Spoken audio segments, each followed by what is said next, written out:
Boa noite a todos. Esta noite vamos continuar no ponto onde terminámos na noite passada e queremos identificar os três grandes inimigos de Deus. Sabemos que eles são a besta, o dragão e o falso profeta. E hoje vamos falar sobre o dragão. Todos estes sistemas religiosos estão debaixo do controlo do mesmo poder.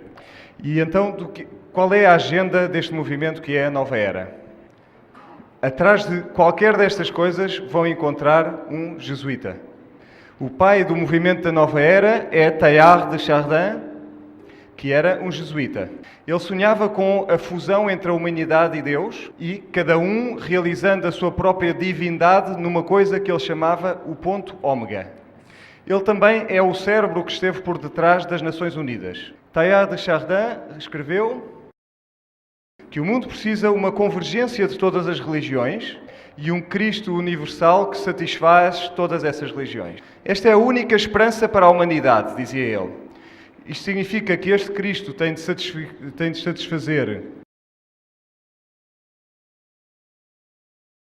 devia satisfazer o Islão, que nega a própria divindade de Jesus Cristo e que prega uma doutrina da salvação pelas obras, como fazem muitas outras religiões. E, portanto, este Cristo não pode ser Jesus Cristo. E o Jesus Cristo da cristandade tem de se adaptar a este Cristo, este outro Cristo. Na noite passada nós falámos dos gnósticos, que basicamente ensinam a divindade do homem. Como Teilhard de Chardin era um jesuíta, ele ensinava a mesma coisa. Todos estes grupos que vêm aqui têm este mesmo credo na divindade do homem. Na Igreja Católica tem uma ordem religiosa que lida com estes temas. Com o ocultismo, peço desculpa. Com o ocultismo. Vamos falar bastante do ocultismo esta noite. É chamado o Congresso dos Bispos Viajantes. Só olhar para eles dá-nos um pouco de receio, não é? Este homem com o nome de Dom Bosco, um visionário católico, ele viu que a Igreja Católica iria progredir se conseguisse colocar na frente duas das suas doutrinas um ano antes do ano 2000. Estas duas doutrinas são a Eucaristia e a veneração de Maria. Se olharmos para a Eucaristia, é o sacrifício de Cristo e a Eucaristia em si é o corpo de Cristo morto. Para venerar o Cristo morto é um insulto a Deus. É um insulto enorme. Na verdade, é a celebração da vitória de Satanás sobre Cristo. E depois, substituir este Cristo por outro mediador é um insulto ainda maior. Reparem que a Eucaristia é o pilar maior, o que significa que ele cresce de alguma forma nesta morte de Cristo. Vamos falar disso numa outra sessão. Gênesis 3. Lemos acerca da serpente e acerca de Eva. E a serpente questiona o que Deus disse. A mulher diz à serpente que eles podiam comer de todas as árvores do jardim, mas Deus tinha dito que não podem comer da árvore do bem e do mal, do fruto do bem e do mal, porque senão morreriam. E foi a serpente que disse: vocês não morrerão, serão como deuses. O mundo hoje, todo o mundo acredita na serpente e não acredita em Deus. A mulher olhou para este fruto e ele era agradável à vista, desejável, tinha sabedoria e ela comeu um pedaço. E desde esse momento temos tido grandes problemas. No final do tempo, Satanás irá fazer um esforço enorme para tirar Cristo das mentes das pessoas. Ele vai utilizar a sua organização para infiltrar e mudar a forma como as pessoas pensam acerca de Cristo. Vão-lhe dar um sabor mais ou menos cristão, vão dar-lhe nomes cristãos também. Uma das primeiras tentativas neste sentido foi esta senhora, Mary Baker Eddy. Ela fundou um movimento chamado Cientologia, que não tem absolutamente nada a ver com o cristianismo. O livro que ela escreveu foi considerado um dos 5 livros mais influentes na história do mundo. Um dos 75 livros mais influentes. Vamos ver o que é que ela escreveu. Ela diz: o mal não tem realidade. Não existe essa coisa do mal, isso não existe. O homem, reparem, o homem é inerentemente bom. A Bíblia diz por todo lado que o homem não é bom Eu não sei em que planeta é que ela vivia, mas ela achava que não havia mal. Ela dizia que Jesus traz a imortalidade do homem e, portanto, não se pode morrer. Por isso é que ela diz que o homem imortal tem existido desde sempre e para sempre. Isso significa que nós não fomos criados, de certa forma somos deuses.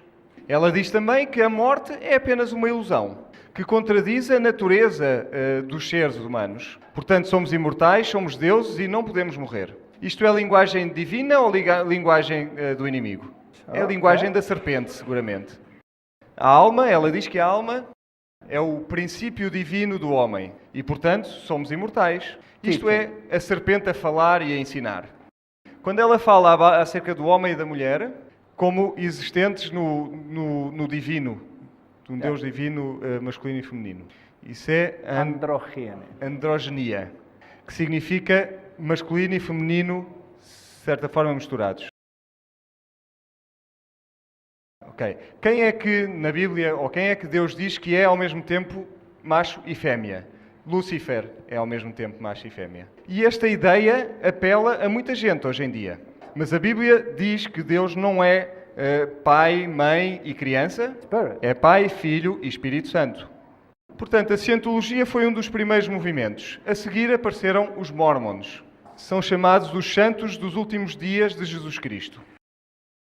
E reparem que no mundo esotérico, se eu ensino sobre Jesus Cristo, se eu penso de forma esotérica, viramos tudo ao contrário, significa que eu na realidade estou a ensinar sobre Lúcifer. Portanto, podemos ter aqui um pregador a pregar sobre Jesus Cristo, a cantar os mesmos hinos que nós cantamos nesta igreja, mas ele poderá estar a adorar Lúcifer.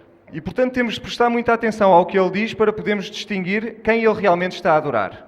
Na verdade, muitos destes hinos que nós muitas vezes cantamos poderão ter sido escritos por Lúcifer. Vejamos então estes santos dos últimos dias. Joseph Smith, o seu profeta, recebeu uma mensagem do anjo Moroni. Ali está o anjo Moroni. Este é Joseph Smith. E o segundo profeta era este senhor Brigham Young. Foi fundada por Joseph Smith e este Joseph Smith era um membro da maçonaria. Brigham Young era também um membro da maçonaria e quando encontramos maçons, o que é que encontramos por detrás? Os jesuítas, como viram na sessão de ontem. E, portanto, eles eram grandes amigos deste senhor Peter de Smet, que era um dos mais poderosos jesuítas da América. Eu gostava de sugerir a ideia de que o movimento Mormon foi fundado, na verdade, pelos jesuítas e deseja registar cada ser humano deste planeta. Se pusermos o nosso nome no computador deles, ele vai nos dizer toda a nossa linhagem, toda a nossa ascendência.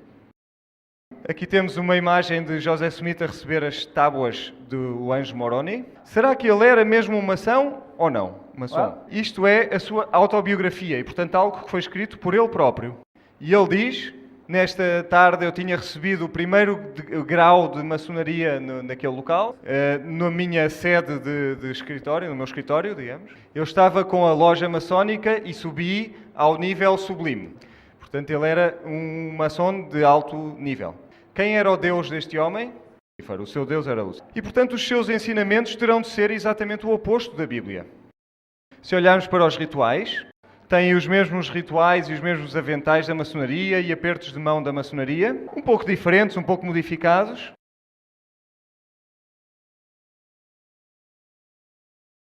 Eles usam roupa interior sagrada. Se forem aos templos dos Mormons, verão que eles não têm qualquer janela, tal e qual como os templos maçons. Aqui temos o templo de Salt Lake City, ali temos o aperto de mão, o símbolo do sol, da lua, das estrelas, usam o pentagrama